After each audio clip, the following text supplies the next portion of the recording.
city set the thing.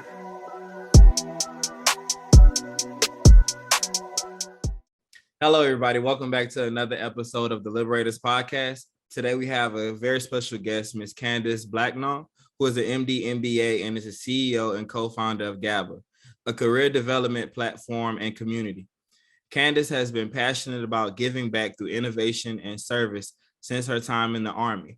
She has spent the last 6 years coaching students to success and started gaba to ensure that students, particularly underrepresented minorities, have a place to share, connect, and prepare along their journey to careers.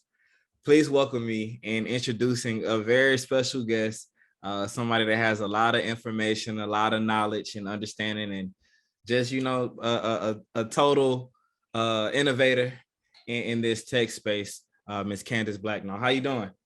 Hold on. I'm all out of line. I'm waiting to see if you catch it. You catch it? Okay. I was gonna wait to see if you caught it, but I wasn't gonna fuss. Candice Blacknall. Okay. You caught it. I said, no, this is something. Oh Lord. Okay. No, I'm glad to be here. Thank you for having me. Definitely. So today our conversation is gonna pretty much encompass your journey on how you develop the mobile application. And just to get things started, tell us a little bit about your journey to medicine and how that led you to business school, and how business school led you to what you're currently doing right now. Oh my goodness. Okay, so medicine, let's do that first. So when I was coming out of high school, I needed to pay for college, and I was like, okay, how are we gonna do that? Decided I was gonna go to the military. And I had one statement from my family about this, which was make sure whatever you do in the military can translate to a job in the civilian side when you get out. So when they gave me my list of jobs, I picked something in healthcare because I figure people always get sick, people always need health. Very true. I had no idea about any health careers. No one in my family was a doctor. I think probably my younger years, I said I wanted to be a veterinarian, but needless to say, I didn't have any exposure at that time. When I finished the military stuff, I decided to go to college, and I became a psychology major. So I still wasn't on the track to go to medicine. Totally did not have it on my radar. If you'd asked me what I was going to be at that time, I would have said I'm going to work for the State Department as a foreign affairs ambassador. So I truly had no concept of medicine in my mind. But I deployed to Iraq my sophomore year, and I actually got an opportunity to do my medical job, and I loved it. I loved everything about running a clinic. I loved clinical operations. I loved training. I thought it was the coolest thing I could have ever got an opportunity to do. So I came back, and I was still a psych major, still didn't take any science classes. And I actually waited until my junior year to really finally commit. And my junior year, I walked into my career counselor's office and I said, so I'm going to medical school. And she looked at me and said, you haven't taken any science classes. And I said, I know, but I'm still going to medical school. So I graduated with my bachelor's in psychology, and I did a post-bac and worked nights at the hospital as a nursing assistant. And I went and got into medical school, took the MCAT, went through that. And when I was in medical school, I knew I wanted to do something more. I think there's a lot of ways to give back. And really, I think in medicine, you learn about the clinical ways to give back. You can give back through research, you can give back through volunteerism, but there are ways you can give, through policy and things like that. But there are ways even in business for you to give back. So Morehouse came out and said they had a dual degree MD MBA program. Maybe my second year. And I said, okay, I went to the info session. I loved what I heard. And I said, that's what I'm going to do. I'm going to go and do my MBA at Georgia Tech. And I did. And when I was there, I met a lot of people who wanted to build businesses, and my vision for myself went from working in hospital administration to, hey, I could actually build something on my own. I could start something on my own, or help or use my business skills in clinical practice in a different way. So that's when I really got plugged into the startup world and the world of creating technology. Actually, the early stages of GABA, it was a class project, which a lot of people don't know. It was a class project. I had to come up with a business idea, me and my classmate. And the early stages of those conversations turned into what today is GABA. And I think when you get passionate about something, if you live long enough and you're fortunate enough, you will find something you're passionate about. And I was passionate about what I was doing and passionate about our mission. And I just kept going from there, and opportunities kept presenting themselves. And I just kept saying yes. So here we are. Okay. So what was it about business that appealed to you or your interest? Yeah. So I think business gets a bad rep in medicine. I agree. It's sad to say, but business gets a bad rep. For me, when I looked at myself as a clinician and also a businesswoman, I realized that, man, that's a dynamic punch right there. That's someone who knows clinical operations and knows how to take care of people, but also knows how to make that financially viable. There are hospitals all around the rural United States that close every year. I think in 2016, they closed a bunch of them. And it was all because they weren't managed well financially. They weren't making enough money to keep their doors open. So at the time, going into business was another way for me to give back. And it was also a way for me to have a lot more flexibility and authority and autonomy in my career. Because as you know, the autonomy of providers now is shrinking by the second. I see the strikes and the protests, and I was like, I don't want to be another, cog in the machine. I want to have some autonomy and I want to have some control. So for me, that was what business represented, was a way to do both, so to have ownership about my destiny, but also to give, a different perspective on my ability to have an impact in a clinical environment. Mm-hmm. And I think like one of the most important things that I find about business and the importance of it is the freedom that it offers. The flexibility it can be more work at times, Yeah.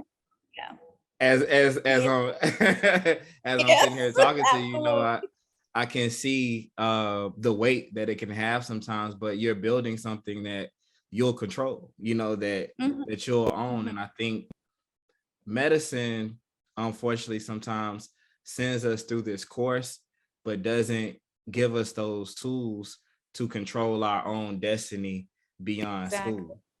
Exactly. And you never get away from business. I think that's probably the biggest mistake medical schools come in, or they don't prepare you for that reality, is that you don't get away from business. No matter, I don't care if you are a janitor or a neuroscientist, you're not going to escape business. We live in the United States. It's a capitalistic system. Everything boils down to the cost and the inputs and the outputs. So when you go, for example, after residency and you get your first contract at a hospital, negotiations is all about business. And in order for you to be effective at negotiating, you really need to understand how the other party is valuing things. What are they doing to de-risk their investment in you? Understanding that language, understanding those kind of business priorities positions you for success. And it also positions you for leadership, because hospitals want physicians who are going to step into those roles. But they can't trust you in those roles if you don't understand the business mechanism that makes all of this possible. Hospitals don't run on altruism alone, though they are usually nonprofits. I'm not going to get into that, but yeah, it's an important skill to have. You're not going to escape it. Marketing is something that you do every time you go in an interview. And you may as well go ahead and learn it, may as well adopt some level of business awareness as a medical student or a medical professional in general. Totally agree. But one thing that I will say is that I think in popular culture, the idea that business people are like C students and stuff like that, you're the anti to that. You get what I mean? Like, you're the complete opposite. Like, you're smart in real life. You know what I mean? So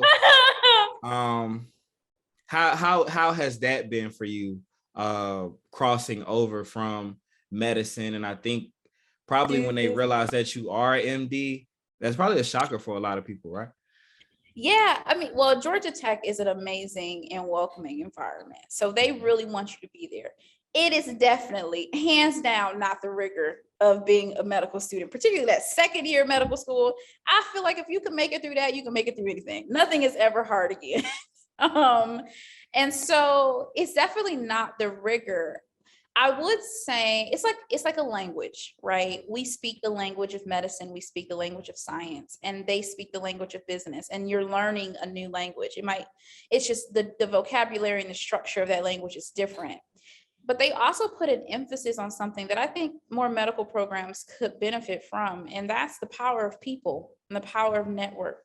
So whereas my medical degree was all, sitting in the library for hours and hours on end, trying to get this grade and get this score, my business classes were, I worked in a group environment on different projects. I very rarely did I work on something all by myself. Usually it was a group environment. We worked together, and there was a lot of built-in downtime for us to go to coffee chats and sit down and meet people and network and hang out with your classmates, because there is this understanding that, yeah, you have your intellectual currency, but you also have your people, your social currency, and that can be very powerful in the grand scheme of your career. And so I think, my business colleagues they're brilliant people, man. Some of them have done amazing things. I did come into it initially thinking, oh, I got this MD, I'm the fancy one. But no, some of these people had gone to years of Peace Corps and built villages and came back and became the chief something, executive something at, Delta, and was the VP of it. I mean, they had done amazing things. It was just a different kind of path and a different way of thinking about things. But ultimately, what I learned in business school was something that I think is always valuable, no matter what career you go in, which is that your network is everything. Mm-hmm. Who you know is so important, and you have to make time to get to know people around you. Definitely. So we're going to pivot a little bit. Tell us more about the GABA application, what it's designed to do, who it's designed to help, also what inspired it. Yeah, so obviously, in telling my journey to medicine, I had a bunch of different careers. What I didn't tell you is that I was also a phlebotomist at some point in there. I was a nurse's assistant somewhere in there. I was a patient care technician somewhere in there. I had a lot of odd and end jobs. And really, when I look back over my career, the thing that helped me figure out what I truly wanted to do was oftentimes miscellaneous. It was me having a conversation with someone, in passing, me seeing someone getting to do something cool. And so I came away from that reflecting on my own journey and realized that we needed a way for people to learn about careers and build relationships and build a network in an equitable, accessible fashion. Now, currently, if you download the GABA app, it's centered around helping you connect to mentors and tutors and coaches like that. But in the spring, it'll look a lot like TikTok. And so when you come to GABA, what you'll do, there'll be a lot of short form videos and articles that are specific to careers. And it'll be folks showing what a day in the life of their job and their work experience really is like. As you engage with the social media content, like it, share it, save it, things like that, our algorithm will take note of the kinds of careers that you're interested in, and it'll unlock career pathways for you. So you can learn more about salary expectations, what are the kinds of skills or experiences you need to have to get there. In addition to, here's a mentor and someone to help kind of coach you and do the people aspect of that. So it is even evolving, even now, even as we speak, it is evolving. And I think now it's closer to my vision of what it could be and the impact it could have, which I think is important to know when you start something like this. The best advice I can give you is to be open to the fact that it will change and be adaptable, because we've changed at least 4 times to get to where we are now. And yeah, I feel like I'm rambling. Did I answer your question? No, you're answering. Okay, how did I get to this point? Now, obviously, there's some nitty gritty stuff in there. Obviously, you put the team together, you raise the money to build this thing, you give people salaries. You get the designs out there, you get the concepts out there. The vision will change a little bit over time, but ultimately what you end up with at the end is something that you can really be proud of. And I think that's the most important part, is focus on the impact you want to have, realizing that how you have that impact may change over time. So GABA is definitely not what it was last year, top of the year around this time, 2021. And it's not going to even be that what it is today come spring of 2022. So I knew what I wanted to do was create a safe space for people to be curious and explore and build their network. And that was what I focused on. And so I was okay with the how changing as needed based upon the feedback that we were getting from the people that was using the product. Okay. And there's this concept that your business is kind of like a child. So how do you deal with your child growing up, you know, and going through those changes and graduating? And, how do you deal with that? That's such a good question. So I think initially GABA felt like it was my kid. It was my child. It felt so close to my chest. You couldn't say nothing about GABA, do nothing about GABA and without me getting in my feelings. I was hurt. I owned it. You didn't tell me my child is ugly. How dare you? I was upset. Felt like Erykah Badu. I'm an artist and I'm sensitive about my stuff. Okay? So, and that hasn't totally gone away. But I think what happens is you get a team around you. And you realize you don't have all the answers. And sometimes the people that are on your team have better answers, better suggestions, better ideas. And it starts to feel less like just your baby. It starts to be like the village kid. Like yeah, it might have originated with me, but now everyone is responsible for feeding the kid. I mean, when somebody has a Monday, somebody has a Tuesday, everyone does their part to make sure this baby, is fed. And then as you build money around it, so you have investors now, it feels even more like it's not your baby when it's to the point sometimes with GABA where someone will, I used to be very close chest about what GABA could be tomorrow. So if someone made a suggestion about what we could do with the platform, I was just like, oh, I couldn't tolerate it. It was like someone set me on fire. Like, you don't understand how this works. Now, when people make suggestions, it's like, I can actually entertain it in this very loose way because it doesn't feel like it belongs to me. It feels like GABA belongs to the world. GABA is here to have an impact on the world. So it can't just be mine. It can't be anymore. If it only is mine, then it won't grow. So it helps me get distance. And I think that distance is healthy for both of us. Because now I can sleep at night when things are going awry because I'm like, you know what? It won't die in a day. It didn't get built in a day. It'll be fine. Go to bed.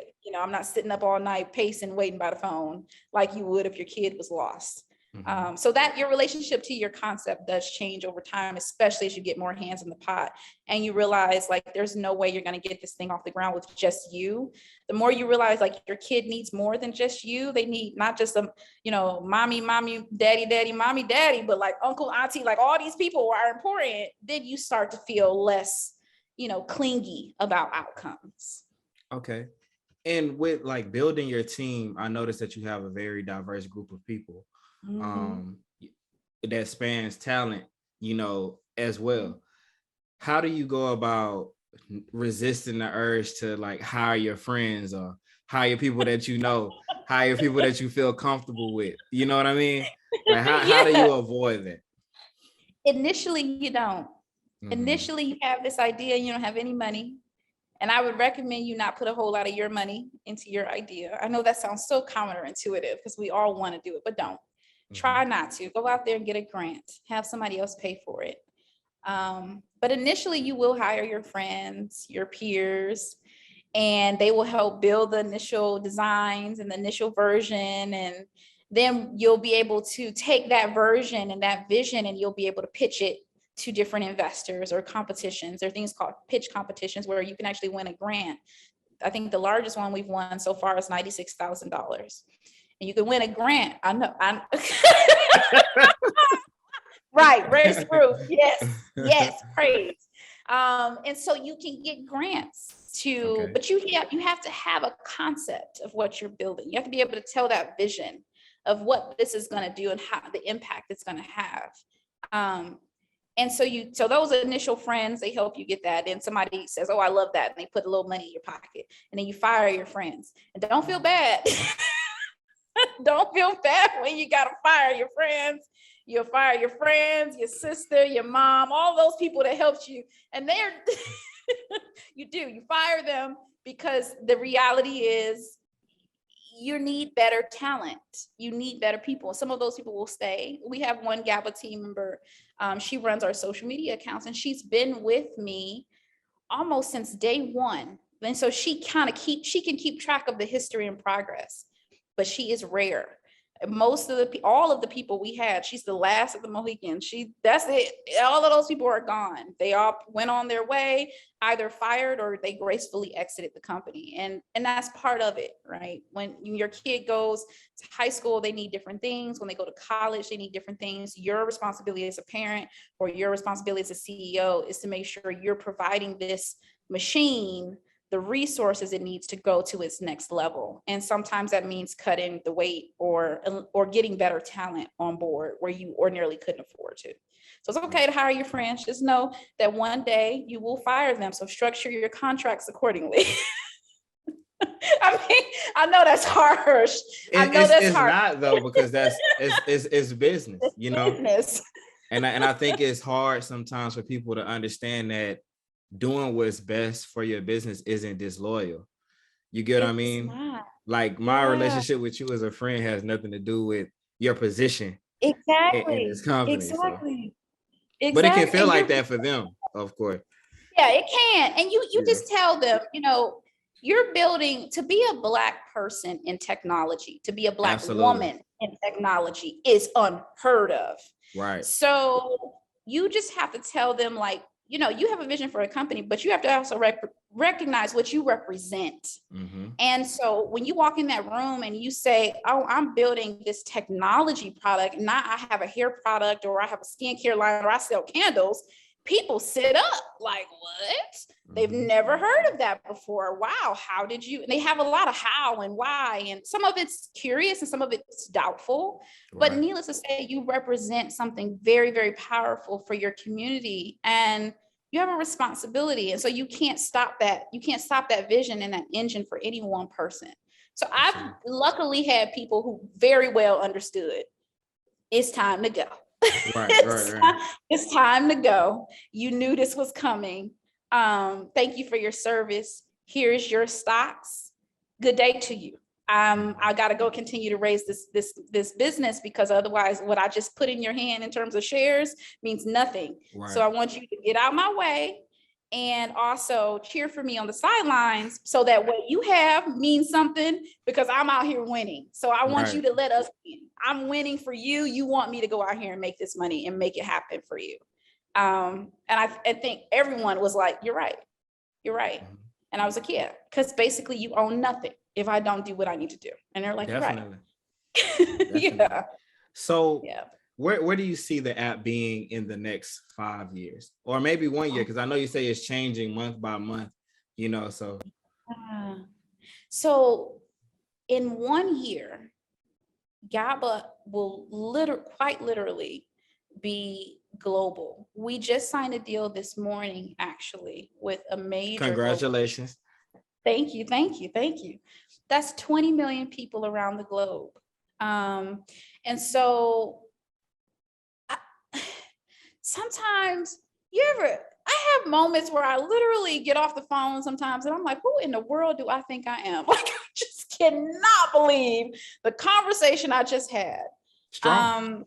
Yeah. And exactly. But so at the end, we'll be really a global resource, and the UK will be our home, which is crazy to me, because I guess I always dreamt. I actually went back and looked at a journal that I wrote, and I wrote things that I saw I wanted to see in my future. Like, I wrote a letter to my future self, and I highly recommend you do that.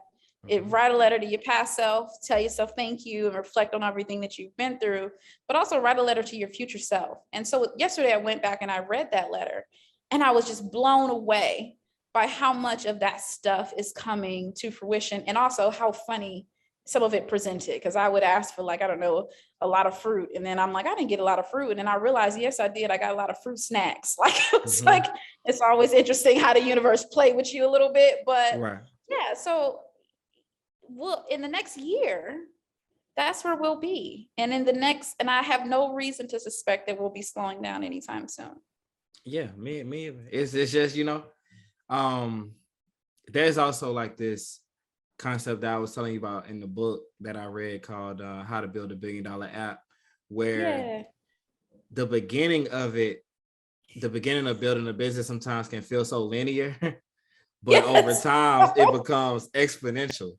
And it's like, so it's like 1 million, we're in front of 1 million people. Now you're in front of 20 million, and how crazy is that to even think about that how many years ago you were sitting in medical school? Right. I'm like, I just graduated medical school last year. This is crazy. GABA started off as an idea, and it wasn't even a fully fledged idea. It was like to think about where we started to where we are. I even talked to advisors who've been with us from day one, and they're like, and they see the product and they're like, you do remember you started off. I'm like, yeah, no. They're like, this is crazy. The evolution of an app, of any piece of technology is wild. And you're right. For a while in the beginning, you do have that flat line. I think it's literally, there's like so much tension between the flat line and getting that initial lift. And you just have to keep pushing at it and keep tapping it and see which solution or which strategy yields fruit until you get to, you going from thousands of people, from hundreds of people to thousands of people, from thousands of people to your first million, from your first million. And then, at every stage, there's new problems and new challenges, but it's always something to celebrate.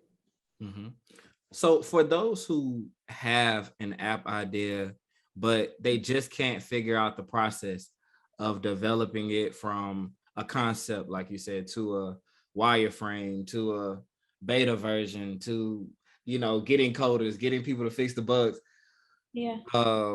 What would be your advice on how to get from that beginning stage to a stage where they have something that they could really grow, that'll be, legacy, long term? Yeah. So first things first, I always recommend you get to know your intended customer, always.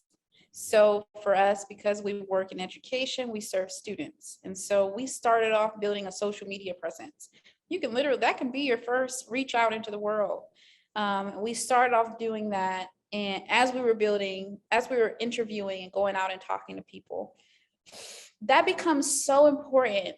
And it's something I know a lot of people try to skip, because you don't want to just be like talking to people all day long, but you want to talk to people about their experiences, not sell your product. Don't go to people and say, hey, I have this phone. Have you ever thought about changing phones? No, don't ask them that, but ask them about their habits around, communication. There's a book called The Mom Test that I always recommend. And it talks about how to structure your questions in a way that forces you to be actually curious, not just looking for the answer you came in here thinking you had already. But you want to do that. And I tell people, try to talk to at least 50 people. If you can get to 100 people, that's even better. Record those conversations, because they're going to tell you a lot about how your customer thinks about this problem. What kind of language do they use to talk about this problem? One thing we learned really early on is that students would talk about mentorship the way we talked about coaching. And we realized that they are the same thing, but the student has no vocabulary for the word coach. So if we were going to use the word coach, it needed to be integrated in a way that it fit with the understanding of what it was. Like, it had to be paired with something the student already knew. We didn't learn that just because we're smart. We learned that because we had a great relationship with students enough to be able to ask them, like, so, someone that works on your personal statement, who would help you with that? And they would always say a mentor. And we were like, no, that's not what a mentor does. But now at least we understand that people don't understand. People don't distinguish between the two. So we have to create a separate strategy for either creating that vocabulary for people or not worrying about creating it, but integrating it in a way that people don't have to know the difference at all. So go out there, talk to your people. They're going to help you form those strategies. They're going to help you understand what the initial thing because everybody comes with an app and they have this big idea, right? The people that created TikTok probably maybe kind of sort of maybe not thought of TikTok when they first came to it, that maybe, but what they first had was probably something very tiny compared to that. It was probably something I don't remember TikTok's history. I should use Instagram. I know theirs better. Instagram started off being a place where you would go, you would check into restaurants and you would take pictures of your food. And then it was kind of like a Yelp, which is crazy because Yelp is so successful, but Instagram was not. And what they learned was that people were going in and uploading pictures, but not checking into the restaurants. They were engaging with the pictures of the food. They didn't care about, liking. And so when they built the next version of Instagram, they took all that stuff out. They took it out and all they had was a way for people to upload pictures of their food. Probably looked a lot like Pinterest. But they listened and they realized what the smallest feature they needed to have in their product was, which was the ability to take a photo and upload it to a feed and for everyone else to be able to interact with it. That was it. They had this amazing big vision that you would check into restaurants and do all this stuff. And that didn't end up being what people actually wanted. So I would say going out there and talking to people helps you understand what is that first version, the smallest, cheapest version of your product need to be to have an impact. For us, it was all about connectivity and networking and human to human. So even though we wanted to be content people like we're going to in the spring, we wanted to be, have videos and things like that. We couldn't be that because that wasn't what people were burning for first. So go out there and talk to your people. And let that guide you. Let those relationships help you create you are co-creating your idea with your customer base. Now, I will caveat that and say that your customers cannot totally create your business because they don't have a concept of what they want for real. They think they do, but they don't. Ford is famous for saying if you'd asked for what they wanted, they would have said faster horses. They would not have come up with an automobile, okay? It would not have occurred to them, automobile. So to some degree, you tell people what they want, but you still want them to be part of the telling process. And then you go, okay, I've heard all of that. I know you're not picturing this, but I am. And I'm going to create this for you. And I'm going to come back and ask you, did I get it right? And you're going to go, oh my God, I never would have thought of this ever. And we're like, yes, I know. That's because that's our job. We're the innovators. We took your problem and we turned it into something more. So yes, that's the first step. And then all the rest of the stuff kind of falls into place. The wireframes can literally be sketches on a notebook. If you can sketch, you got a wireframe. Okay. Put those sketches in a notebook, get them out there, find you a freelance designer. There's a free tool called Figma. Oh, I'm sorry. I cut you off. Go ahead. No, go. Go. No, you go. There's a free tool. If you're ever trying to figure out, okay, how do I build my first wireframes for something? First of all, sketch it on a paper. And try to use arrows to connect the buttons to what the buttons would do. Do that, sketch it on a paper, because you'd be surprised how many times you think, oh, and then they click this button and then they go to this screen and then you're like, well, how do they get out? And you forgot the back arrow. So sketch it on a paper. What does it look like? What does it do? Where are things at? Then you could take that to a designer, or if you're a designy type person, I was not originally, I had to grow into it. There's free tools like Figma, where you can download little kits and move little pieces on the screen to create a pretty wireframe. You don't have to hire anybody for that. And that's free. And you can create your wireframe, or you can hire a designer to do it for you. And boom, all you do now is turn it into a clickable prototype using Figma, and you have a product that you can go and take to people and show them, hey, this is what it would do. You would click here and it will open this thing up and it will flash this, and then a bird drops out and it flies. And there you go. You take that to an investor or to a pitch competition, you get you some money, you hire you somebody to build it. That's it. Okay. So where do you find Okay, I'm trying to go in order. Because you get so excited, talking about these type of things. No I'm worries. like, let me make sure I go in steps. Okay. You say that when you get your wireframe and you have a product that you can actually show people and you want to get investors and things like that, where do you find these investors? Where do you find these competitions? So initially, when you're looking for okay, here's where being Black becomes challenging. All right, so typically, when you think about Jeff Bezos and all of them people, they had what's called, let me back up even further than that. When you are raising money for a business, it comes in stages of the business. This is how you track the business's maturity over time. You have your friends and family round, which is that friends, family, and fools round. People who you charm to give you some money. Okay. Then you have your pre-seed, which is, you got a little, the friends, family, and fools gave you some money. You got a prototype built and you got some people clicking around on it. It might be terrible. It's going to be terrible. Accept it. It's going to be terrible, but you need it to be terrible because you need to learn. There are things that break on GABA to this day. And I'm like, how?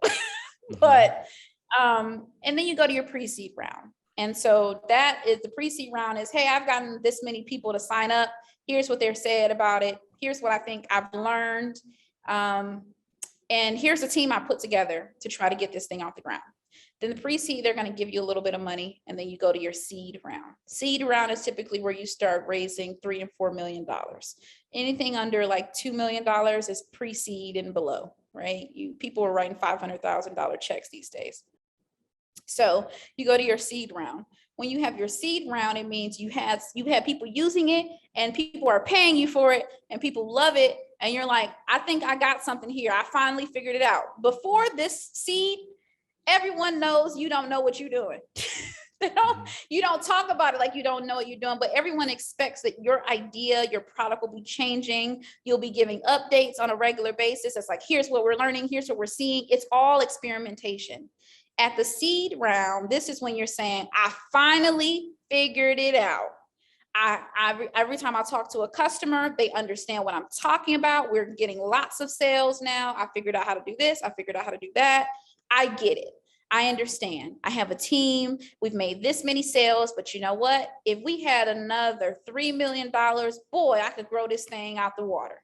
So you go out there at your seed round, you raise that seed, and then that takes you to your Series A.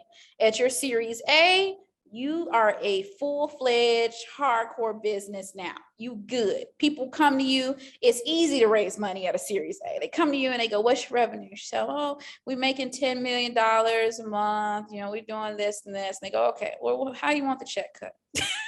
That's Series A, that's that. Then you have a Series A, B, C, D, E. And sometimes you have people do what's called a bridge, which is where you raise a smaller sum between series to get you to a specific milestone.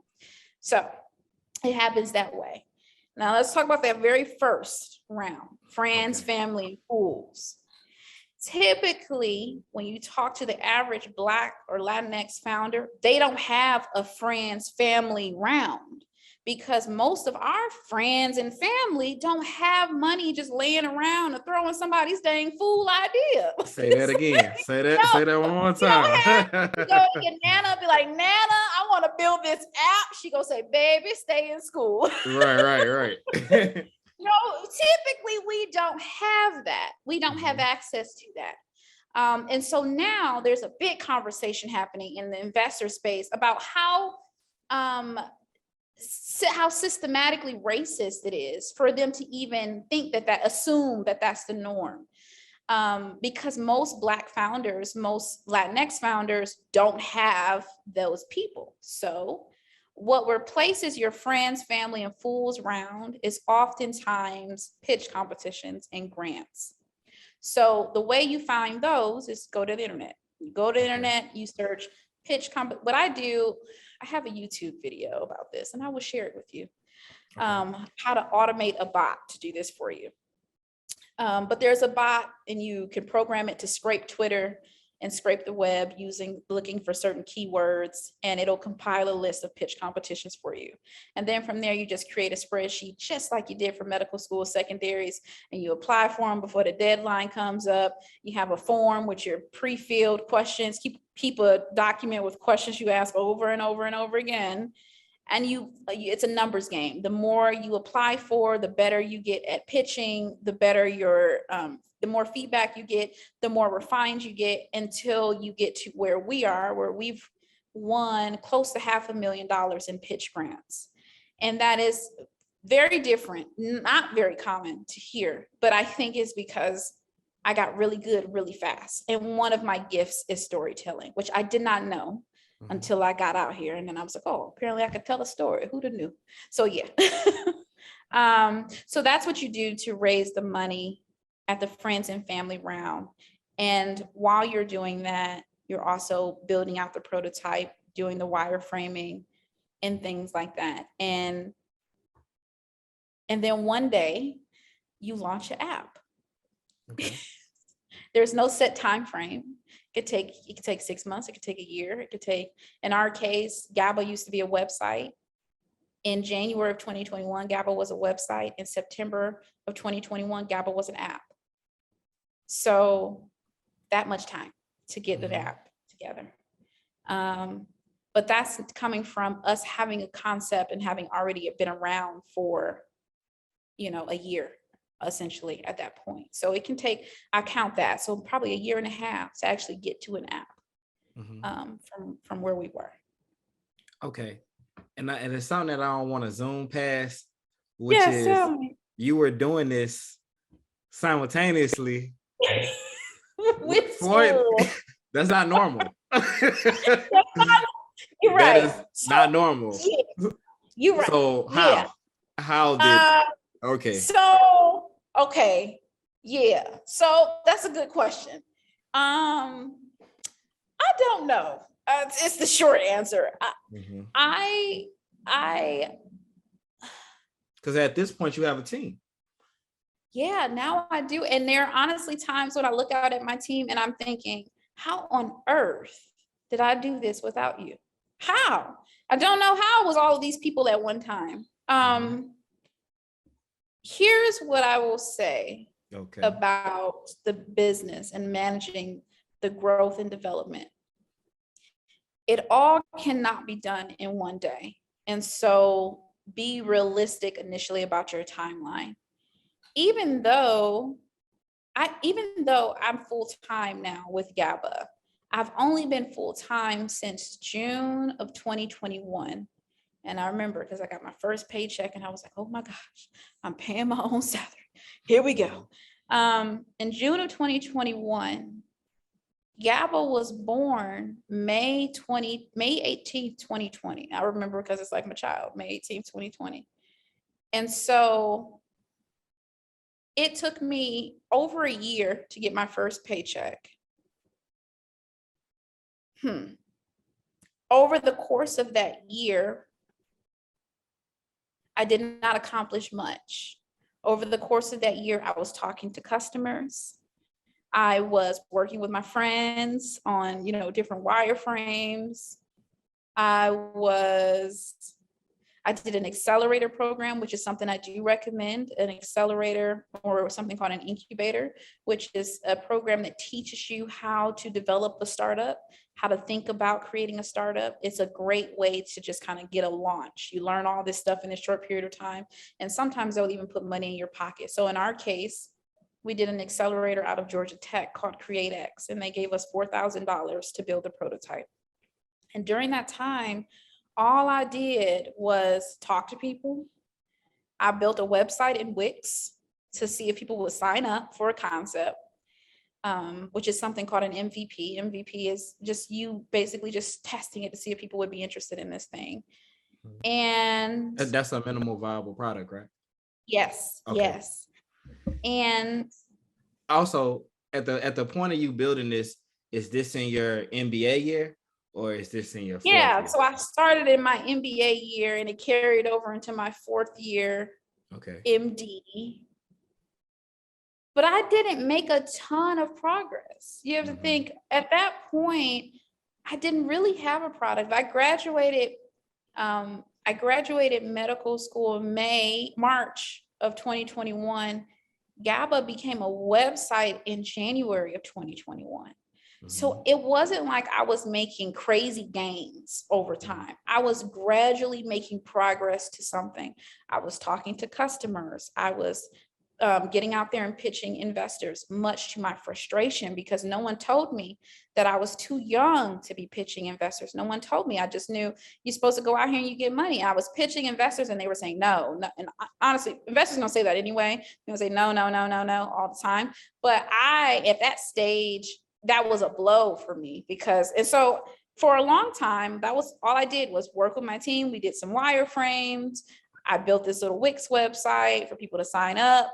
And then we built this other website, and that was it. We kind of treaded water for a while. GABA didn't start accelerating until I was full-time able to focus on it. So that would have been, around April, March of 2021 happened. And then the app launched in September. So you see, between March and September, I made significant gains.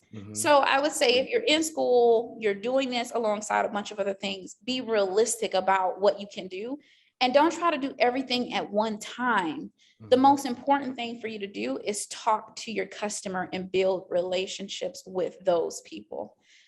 So even though I wasn't selling anything, I was still sending schools an email like, hey, I'm a student. I just want to ask you about like your problems with this, or your experience with this. I was still like meeting with directors and deans of admissions and just like telling them I'm doing research and just getting out there. I was just talking to people. And those conversations ended up being absolutely vital to the development of the app and all of the things that have happened after that.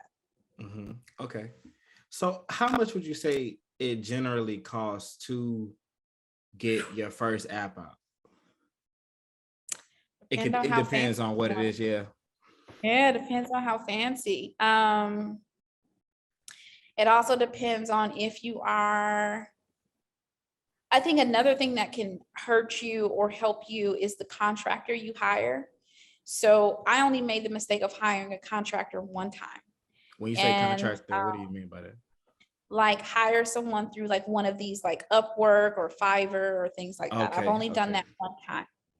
After that one time, I said I will never again do that because I had burned through $6,000 or $7,000 and I didn't even have a product that really worked at the end of it. You will learn very quickly that leading a technical team is a special kind of brain. Not everybody has it because developers, they don't intuit what you're building. Like you could be like, and then, I want the user to be able to upload a file. And to you, that might make all the sense in the world, but to them, they have to have it in a very set framework so they can break it down into its smallest possible task. Because you don't realize the upload function is like 100 different things. It's, you got to click, the button has to be clicked and it has to open, which means it has to check into certain databases and the file has to render and then it has to save somewhere on the database. And then they're thinking about it in a way that you can't even fathom. And so I really learned early that leading a technical team was not my skill because my mind doesn't do that. I'm the visionary. I get paid not to get caught in the weeds. I get paid to walk in the room and go, wave my hands around and say, it's supposed to do this. And someone else designs this. And then the team comes back and they go, and they run it to the customer and the customer says, yes, that. And they come back to me and they go, this. And I go, yeah. And then the developers go, okay, and we can break that down. That's not what the visionary does. So I would say, save yourself some struggle and either one, hire a developer who has built a product, like been a founder or a CEO themselves before, because then they have a different kind of brain. Or, and maybe even better, because it saves you money, find yourself a technical advisor. Go to one of these, undergraduate colleges, find you a professor, or, join some of these technical groups or these startup groups and find you a technical advisor. That's someone who typically has experience building technical products, who can partner with you and kind of look over your shoulder to help you hire your first technical person. I did not have that. I hired a developer, burned through a bunch of money, didn't have a working product, learned my lesson the hard way, went out and said, I'm never hiring a contractor again. From now on, I want to have full-time employees who I can control and manage myself. And then I went to Angel's List and I found that person and I hired them direct. And they helped pull us out of the foolishness that I got us into. But it took that person from November of 2021 until February, March-ish to sort through the damage that had been done by that first developer. So I would say, as you're thinking about hiring your team, don't neglect the power of having an advisor, someone who is not going to be charging you money. They may take a little piece of the company, but someone who's just going to sit over your shoulder and help fill in the gaps for the things you don't know yet. Because that's what they're there for. They're there to help make sure you make smart decisions. Mm-hmm. And so did you find this through your incubator, or did you find this through Georgia Tech, that person for you? The advisor, we never had a technical advisor because I'm hard-headed. I learned this the hard way. So I'm telling you, don't do this. You can find technical advisors, great technical advisors, in an incubator or an accelerator. Okay. That is not what I did. I went out here and I said, I'm gonna figure it out on my own. Sometimes I'm one of those people, I'm so optimistic. I'm like, it'll be fine. Mm-hmm. it'll be great. And then at the end, I'm like, oh, I could have probably took a shortcut if I had really thought about it. Mm-hmm. So your incubator and accelerators can help you find great technical advisors. Pick ones that are, you ask them about who are their advisors and their coaches, and pick one that you feel has someone there that can really help enrich what you're building. And then hire a technical person or a designer. I personally would hire a designer or a user experience person, UX person first, because they're going to help make sure things make sense. And then a developer. Okay. But one thing I do want to say is, like, your optimism, I think, helps you, because probably when somebody comes in and they say, somebody that's just, they're so rigorous, they're like, we can't do that. You're probably like, why can't I do that?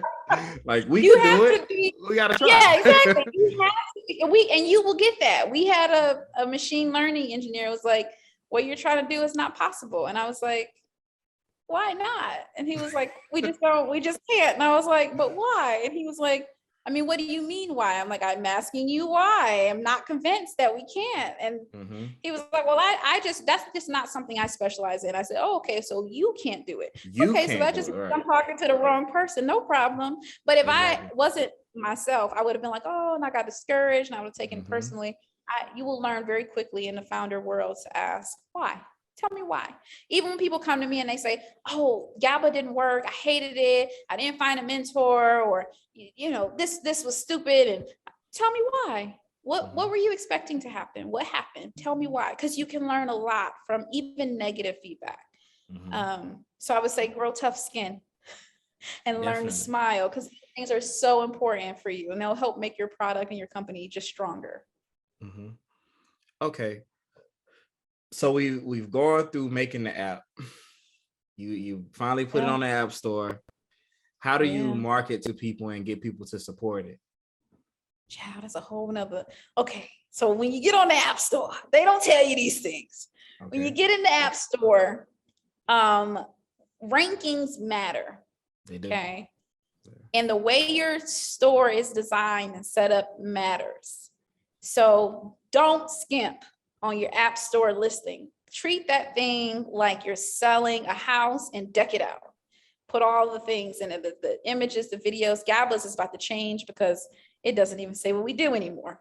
And so, don't tell the Apple people that. That's another thing. Apple and them will crush your dream in a minute. So be careful with these app stores.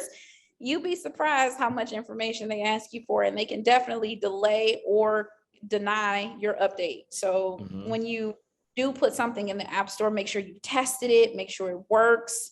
make sure you take that App Store application process very seriously, particularly for Apple. I think Android's getting on this too now, but take it very seriously as though you're turning in a product that someone's going to grade. Make sure it works, it looks good and all that, because when they go and they look at your code, they will come back with questions about what you do and why is this and what is this. And that's another reason why you want a technical person to answer all those questions. And then even after you submit it, it's not like it's going to pop up in the App Store right away. It can take several days, if not weeks, for them to actually approve it. So do realize that you are creating a product that still needs to be, it's like you're not your own boss when it comes to selling that product. You have to play by the rules when you go in the App Store, or they will pull you down in a minute. That's a rabbit us, but they will. So once you get in the App Store, you go through the process. You have to pay to get in the App Store. I think it's like $100. Set your stuff up, deck it out, they approve it, you're good to go. Now what you need to do is get reviews, and because reviews matter, and you need to use keywords in your App Store that are searchable, or that people usually search for when they're looking for products like yours. So that's, again, just research. That's getting out there and looking in the App Store and looking at other people who do what you do and seeing how they talk about their products and what kinds of language they're using, so that you can use that similar language so that you can increase your ranking in the App Store. It's just like a Google search. Some things come up on Google page one, option one, and it's because they just own the spot. And then some things come on page 14 and we never know about those people, because who knows about things that are on past page 2. I don't know anything about page 2. I don't even think I get to page 2. Yeah, I'm about to say, I think I stopped that little. If it ain't on that first page, it wasn't for me. Right. So don't be to page 2 in the App Store. But there are a ton of great articles out there about how to do Apple Store optimization and things like that. There's a whole strategy around it. That would be like a whole nother conversation me and you can sit down and have. But getting people to download your app is it's the things you do in the App Store, yes, but it's also the community that you build around your app. So while your app is out there, you want to continue to build your social media presence and continue to create a community in social media, because those people will convert, which is they go from one spot to the next and they do what you want them to do. They will convert, they will download your app, and they will be your most loyal users. Even if they don't, even if what they're telling you isn't positive, they will stick with you through thick and thin.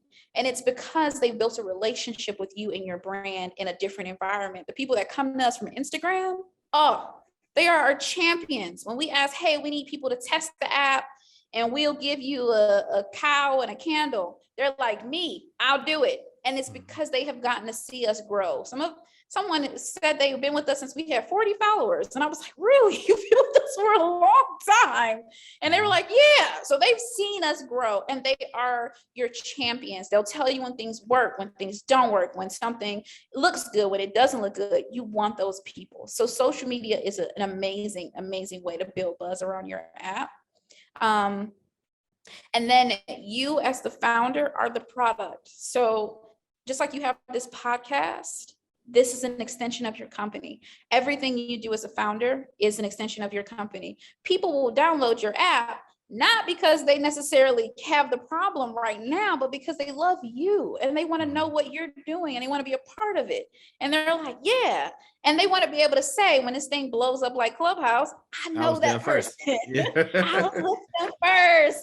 I was there. And there are people now who was with me when Gabo was on the website who come and they're like, oh my gosh, it's crazy. I know you. And I'm like, I'm not famous, sis, but thank you. So yes, it's on the way. I know. Clearly, we'll see. But yeah, so build your social media presence. Continue to do your the company needs a social media. You need a social media. Continue to do speaking engagements. Go on people's podcasts. Do pitch competitions, because you'd be surprised. and just get the word out there. Get the word out there. Oh, something that's very, very important that I oftentimes forget to tell people. When you're doing these pitch competitions, you will learn that it's the same people over and over again at them. It's kind of a interesting little circle. You kind of bump into people all over. So make sure you have your LinkedIn set up, and every time you go into one of those things, drop your LinkedIn. Tell people you want to connect. Try to find, who are the people that are on the panel or on the judges, connect with them on LinkedIn. And then further than that, then connecting on LinkedIn, reach out to them and say, hey, I really appreciated your support and your feedback you gave me on this panel. We're going to incorporate the feedback you gave me, and I would love to stay connected and can keep you informed about what's going on with the company. Can I add you to our listserv? And they'll say, sure. And that listserv, that you just send them an email once a month or once a quarter, every 3 months, whatever you want to do.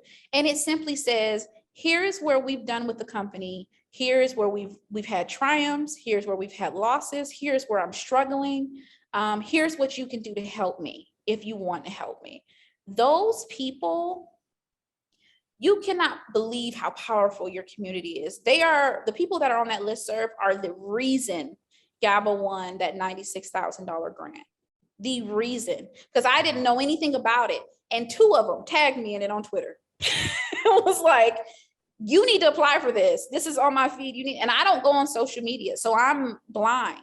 They are my eyes, and they become your eyes and ears. So as you're doing this, remember that network is key. Build your community, not just of investors and stuff like that. Just build a listserv of people who love you, who think you're a rock star and want to be a part of your orbit, whatever that happens to be, because they're going to keep you afloat in a lot of different ways. And you'll be surprised. You'll be pitching one day for a pitch competition for a grant, and you'll see their face sitting back at you from the judge's table, and you'll be like, okay, now, wink, wink. Wink, wink. Look out, look out. Yeah. Look at my eyes.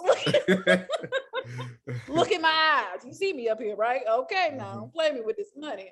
Right. So you would be surprised. So definitely do that as well. It doesn't lead to app downloads, but it does keep money on the table, which keeps your business alive.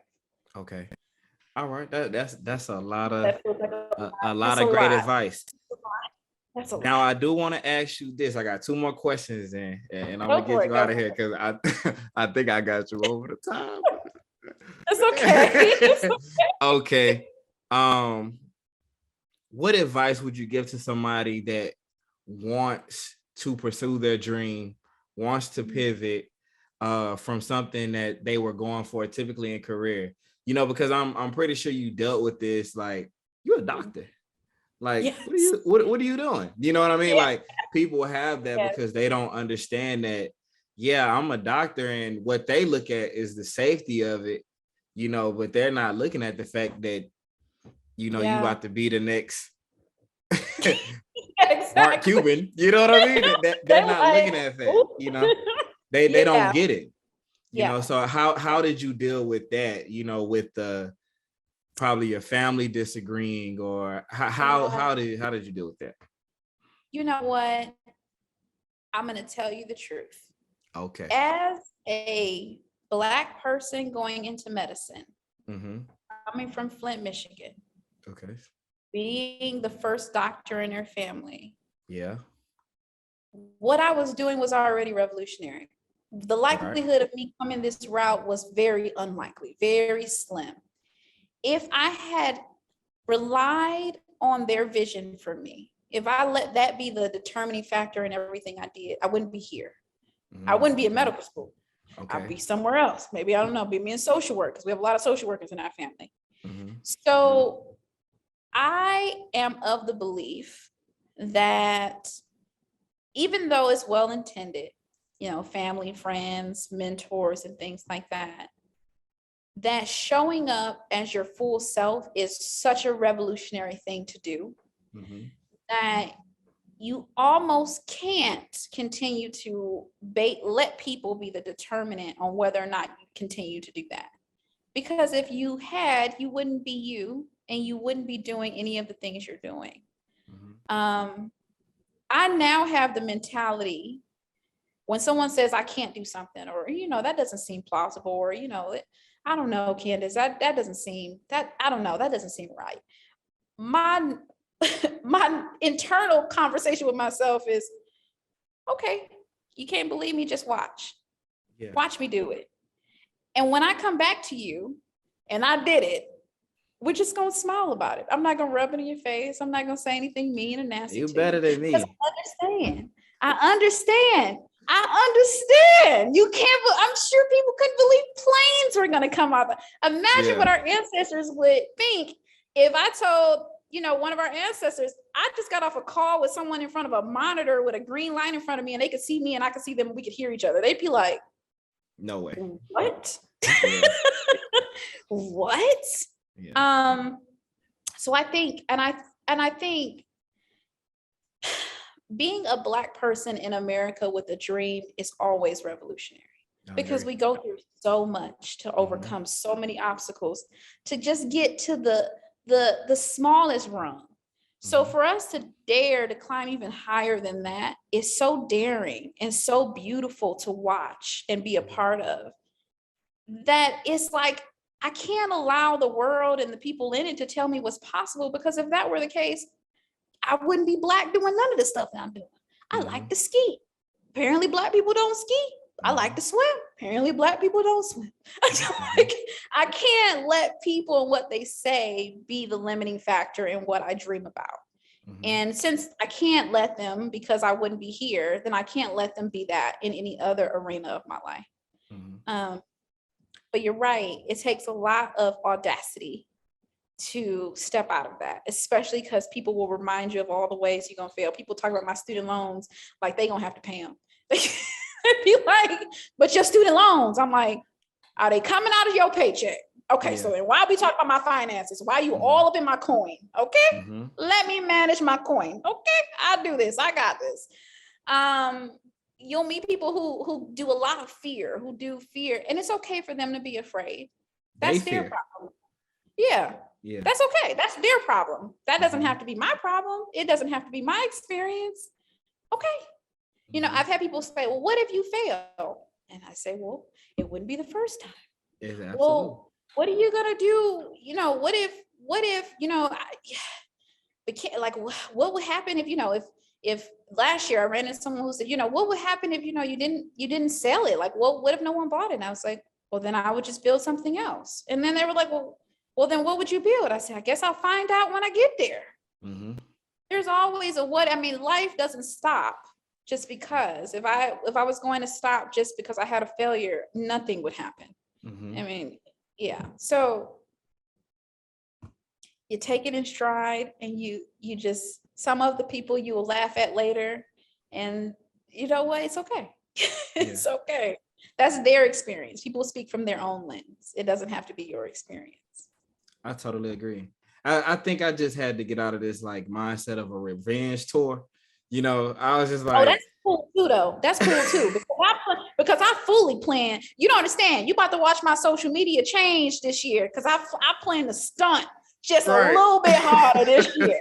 I plan to stunt just a little bit harder this year. Don't worry. I understand. I'm with that. I'm with it. Sometimes I'm like, boy, I can't wait to what. I love it when people, hey, Carol, I ain't heard from you in a minute. I Googled you and I saw you doing the dang thing. Keep watching. Keep watching. Keep watching. Girl, I ain't heard from you in a minute. You act like you too busy for people, honey. Google me. I am. I am too busy for you. I sure am too busy. So that's okay. That could be a motivator. Go for it. Yeah, I just think, a lot of the times what I find is the biggest problem is that nobody can tell you what's right for you. Only I know that. Only I know. Most people just we get so caught up in family, friends, being embarrassed, pride, being broke, looking broke.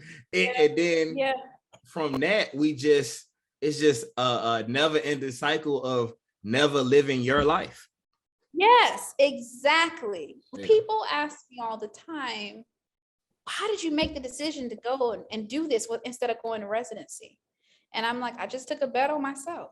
Did you know it was going to work? No. Did you know it was going to? No, I didn't know anything. Okay. Here's what I knew. I knew that every time I sat down to do my residency application, it made me sick to my stomach. It rotted my core to think of myself in this place. Yes, I know that there's job security and there's a paycheck and there's benefits and all of that stuff, but it rotted my core. I would have literally been a lion pacing around a cage, and a man, I'd have spent half of my salary on therapy bills and Prozac. I would have been miserable.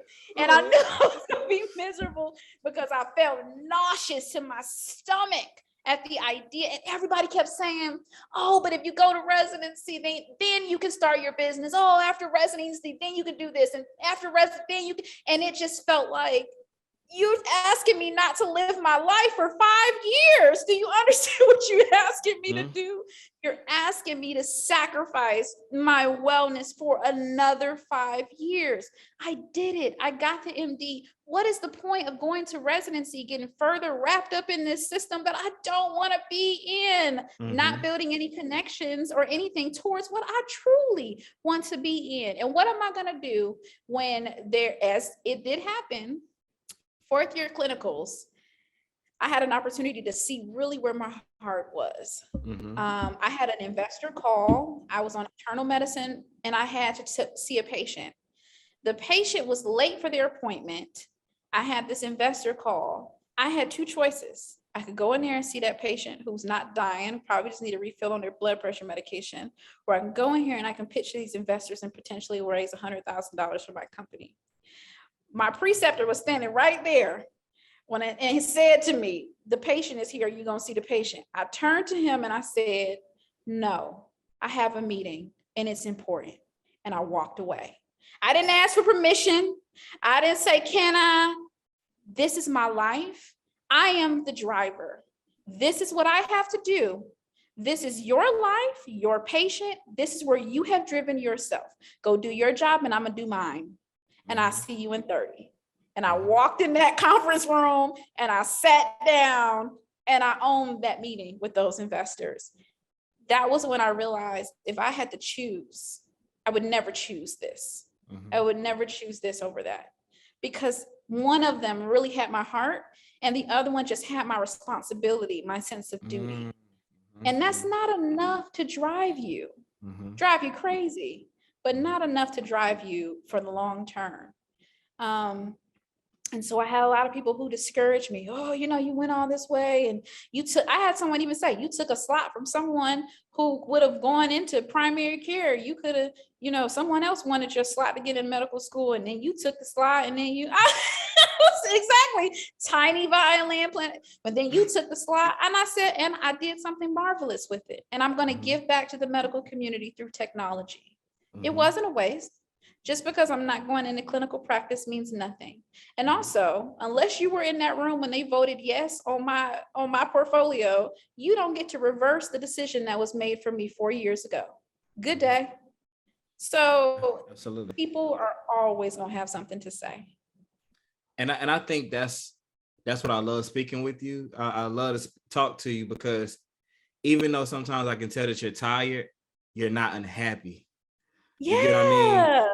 Yeah, you always had this level of we get into it, And I think a lot of times I see people in their career and they're just like, they dead. Oh dead, man, you see attending? It's walking corpses, they don't have a soul. Yeah, it's just walking corpses. They just going through the motions. They're just counting down the days to the day when they can start living. Which it used to be, you could start living after residency, then you get into a job and you can start living when you retire. But man, you're not guaranteed that. You see COVID, people are dying all over the dang on country. You're not guaranteed that. You gotta go live today because you never know. And I joke now, I'm like, worst to worst, I'll become a doctor. And people crack up because they're like, those are pretty good odds. I'm like, I stack the cards. You're already a doctor, by the way. Yeah, so right. Don't get that confused. Worst to worst, I go practice medicine. Right. Worst to worst, I come back and I go, you know what? I practice medicine. Yeah. But but there's so many rungs for me to grab on the fall down before I get there. But to think that practicing medicine is my down, who would have ever thought? That's my low. Most people's low is homelessness on the street. I have two professional level degrees. I have no low. Six figures is my bottom. So if I have those odds, then of course I can bet on myself. Because I know at the end of the day, if it all goes to hell, I'm just gonna reach out and grab six figures. Yeah. Fine. You're the unicorn's unicorn, Yeah, exactly. It's fine. It's fine. I'm gonna lick my bruises. I'm gonna get up, get my tail untucked, and I'm gonna try it again. Because at the end of the day, my bottom run is six figures. You're not gonna find me out here on the street homeless. That's not possible. So so in some ways, being an entrepreneur from my lens isn't the biggest risk that I've ever taken, because I've done everything to de-risk it. There's no below this. What, somebody wouldn't hire me? What, would I have to go live with a friend for a couple months until I got $180,000 a year consulting job? I could do that. My pride is not above that. So I think, one, don't ask people for permission, and two, realize that there are always other options out there. And I might be saying this because I also now have the luxury of hanging around other doctors who have bailed on the medical train. And we talk about this all the time about how until you get outside of the cage, you really think that that's it, like that's the world. And then you step out and you go, wait a minute, there's a lot out here that I could do. But until you step out of that, then you don't really see that. And so now looking at people on the inside of the cage, it's like, we understand that you don't understand because you're not on the outside. If you stepped out here, you would see there's a whole world out here that you didn't even know existed. There's no such thing as a medical doctor starving. There's no such thing. Right. You might not be in medicine, but there are a lot of things you can do with the degree. Most definitely. Most definitely. Okay. Final question. Yes. A motto that you live by. Right now, my motto is Rome was not built in a day. And I say that religiously to myself because I'm a perfectionist. I want things now. I want to get it all done. Sometimes I go to bed and I have a mountain of email and everybody's asked me to send them something and do this and do that and this. And I'm tired and I just want to watch Hulu. And honestly, I tell myself, well, Rome wasn't built in a day. And I pop some popcorn and I watch my Hulu because these people can wait on these emails. I'm sure they didn't think about me after that call. And so I can think about them in 2 days when I have more energy. So that's my motto right now. What was my motto before GABA became so crazy? Take a bet on yourself. Absolutely. That's always we put our life force into so many things and so many other people's projects and initiatives. Take a bet on you. See what you can really do. You'll be surprised. You would really be surprised what you're capable of. And that's the best gift you can give yourself, is the gift of really seeing what you're capable of when you give yourself a shot. Really, we give everybody else a chance. We give so many systems a chance. Give yourself the same opportunity. Okay. Thank you. We appreciate you so much. But something that we always do here, we always want to support what it is that you're doing. So definitely give us the app, the website, we need everything. So if you're looking for us on socials, is at 𝐿GABA_CO. If you're looking for us online or in the App Store, well, in the App Store, you can just search for GABA. But if you're looking for us online, you go to 𝐿GABA.co. I know that people want to put com on the end. Stop. It's not the 1990s. It's co. Okay. Yeah, I don't know what 𝐿GABA.com is going to take you to, but that's not us. 𝐿GABA.co. And we would love to connect with you there. Okay. And it's the same thing on the App Store? Yep. Well, on the App Store, just put in GABA. Okay. Or 𝐿GABA. Either one of them will pull up the app.